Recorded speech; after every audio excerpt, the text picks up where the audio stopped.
So welcome back to Fantom in 2024. So some quick thoughts. Uh, so when the Fantom was released in 2019 as sort of a new platform, and it had been way too many years that had passed by since the Phantom G. Roland really hadn't had a workstation in that premium um, positioning. So when the Phantom released, to me, the most uh, impactful thing about it was its sort of its user interface and sort of ease of use and having sort of everything in one scene instead of the program combination mode, sequence mode. And that was very forward thinking, and it was kind of hit a bright spot.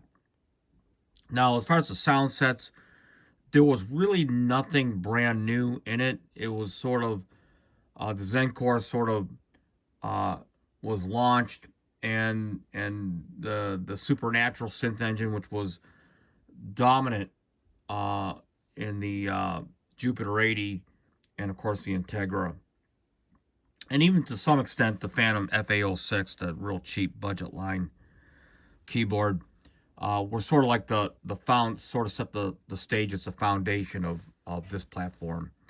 And of course you had the 5080 engine, and that's not to be super negative, because it does make sense to offer something like that.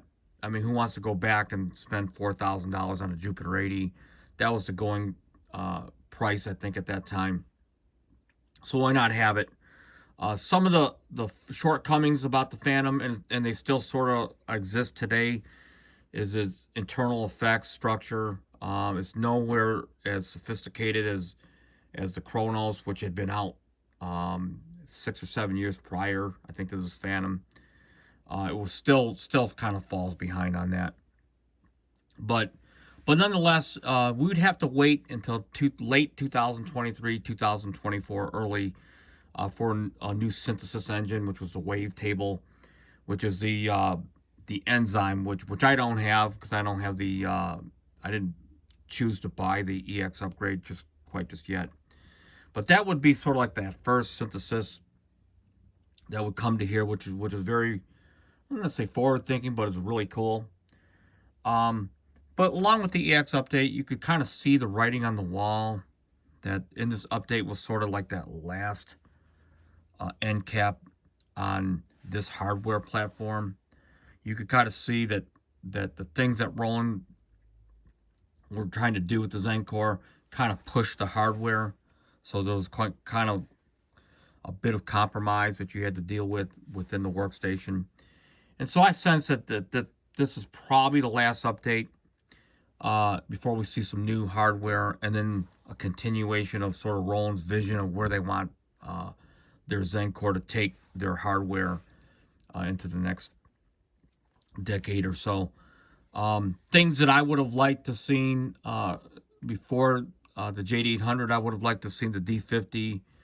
I would have liked to actually have seen the 5080 sort of repackaged in the same way the JD800 was, so that you actually get a true 5080 inside it.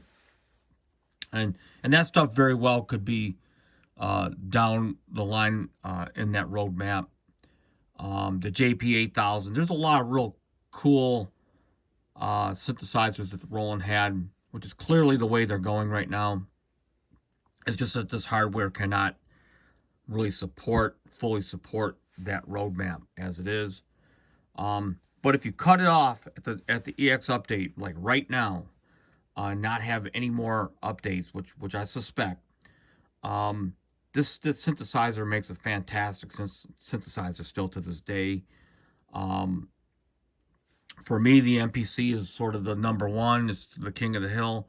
So this, I kind of have a tendency to have the opinion that this is a supplementary synthesizer. As a Roland fan, or a fan of Roland, I like what they've done so far up to now. But who knows, that next platform and where they're going to go with sort of their legacy would be clear to entice people such as myself to indulge in that next platform. And so you just kind of wait and see what happens. But these are just my quick thoughts on the Phantom in 2024. So thanks for coming to the channel, And until next time, peace out.